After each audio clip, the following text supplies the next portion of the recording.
आगे बढ़ते हैं, मुंबई की बात फिर से करते हैं। मुंबई की परेशानी रिहाइश के लिए मकानों की कमी ही नहीं है, एक बड़ी मुश्किल यहाँ के पुराने बाजार, पुरानी इमारतें और कॉलोनियां भी हैं। और इन इलाकों को नया रूप देने और उनमें नई जान डालने के मकसद से आई क्लस्टर रीडेवलपमेंट पॉलिसी। लेकिन पॉलिसी बनाना आसान है, उसे अमल में लाना मुश्किल, और ये साफ हो जाता है मुंबई के भिंडी बाजार के उदाहरण से। भिंडी बाजार मुंबई के इतिहास का एक अहम हिस्सा है।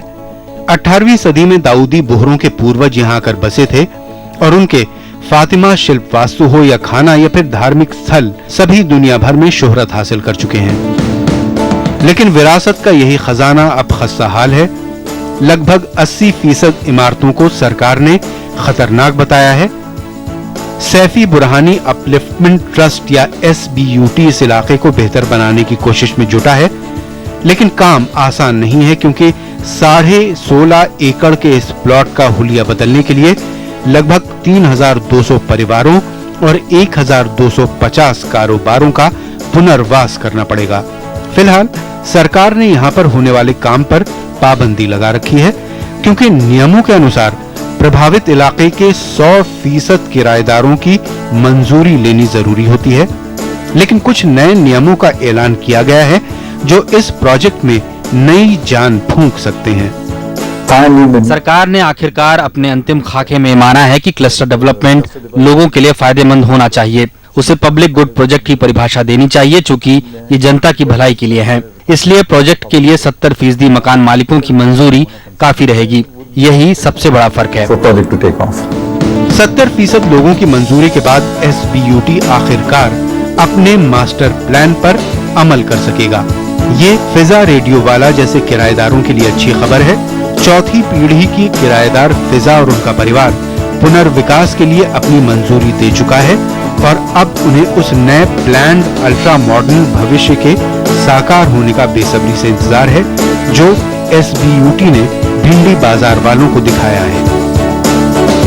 बच्चे लोग जो स्कूल में के वो इंस्टेंट भिंडी बाजार है, वो लोग वो अपने नीचे देखते हैं लाइक, पर मुझे मालूम है कि जब ये बनेगा तब वो लोग ऊपर देखेंगे ना कि वाओ। तो इवन माय किड्स, उनको भी पसंद नहीं था मम्मा भिंडी बाजार ऐसा, लेकिन ऐसा Bhindi Bazaar is a very beautiful place and now see it's coming up to be बहुत खूबसूरत बनने वाला है। हमें विश्वास है कि बनने वाला ही है। पुनर्विकास की राह रोकने वाले भी अब अपना रास्ता बदलकर भिंडी बाजार के सुनहरे भविष्य पर दांव लगा रहे हैं। शायद वो देख चुके हैं कि लगभग 1600 परिवारों का पुनर्वास SBUT कर चुका है और बाकी लोग इस होड़ में पीछे नहीं छूटना चाहते। रूपावाला परिवार ने भी पहले पुनर्विकास की जमकर मुखालफत की थी, लेकिन जब अपनी आंखों से इसके फायदे दिखे तो विरोध छोड़ दिया। मेरे फ्रेंड्स अग्रीपाड़ा में रहते हैं, वो मेरे को बोलते थे कि तू अनडेवलप एरिया में रहता है, वो अनडेवलप एरिया है। इसलिए अभी मैं भी उन लोगों को प्राउडली बोल सकता हूँ कि मैं भी भिंडी बाजार के मसगांव में रहता हूँ। कि यहाँ वहाँ से यहाँ तक का सफर हमारा बहुत अच्छा है। पहले तो हम यहाँ आना ही नहीं चाहते थे क्योंकि हमारा घर बहुत बरसों से रहते थे, तो इतना जल्दी आसान नहीं था वो घर छोड़ना हमारे लिए। पहले तो हमको बहुत बुरा लगा, लेकिन यहाँ आके अभी हम लोग सेटिस्फाइड है, हैप्पी है और बहुत ही अच्छा महसूस करते हैं हम। फिर भी कई चुनौतियां बाकी हैं। यहाँ रहने वालों ने तो हालात से समझौता कर लिया है, लेकिन यहाँ पर कारोबार करने वालों को डर है कि अगर वो दूसरी जगह गए तो धंधे पर असर पड़ेगा। रिहाइश करने वालों को और भी फायदे हैं।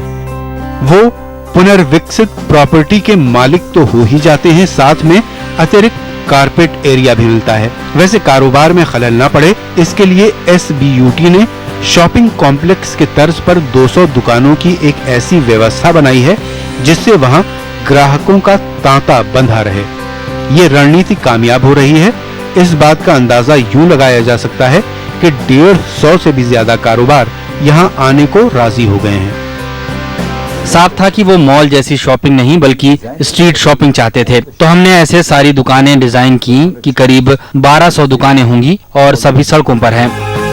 सैफी बुरहानी अपलिफ्टमेंट प्रोजेक्ट को निर्माण के काम की मंजूरी मिलने में अब ज्यादा देर नहीं लगनी चाहिए, लेकिन काम शुरू होने से पहले ही मुंबई के दूसरे इलाकों का विकास करने पर आमादा बिल्डर इस प्रोजेक्ट पर पैनी नजर बनाए हुए हैं। ये जो प्रोजेक्ट जिसकी हम बात कर रहे हैं, जो प्रोजेक्ट अब शुरू किया गया है, इस बड़े पैमाने पर शुरू किया गया है, अगर ये पूरी तरह से कामयाब होता है, अगर ये एक अपने आप में एक मिसाल बन जाता है, तो ऐसे बहुत से लोग हैं, फर्स्ट ऑफ ऑल जो सारे टेनेमेंट्स में लोग रहते हैं, फिलहाल इस तरह के एनवायरनमेंट में रहते हैं, उनको एक तरह से हिम्मत बंधेगी कि इस तरह का हल निकाला जा सकता है।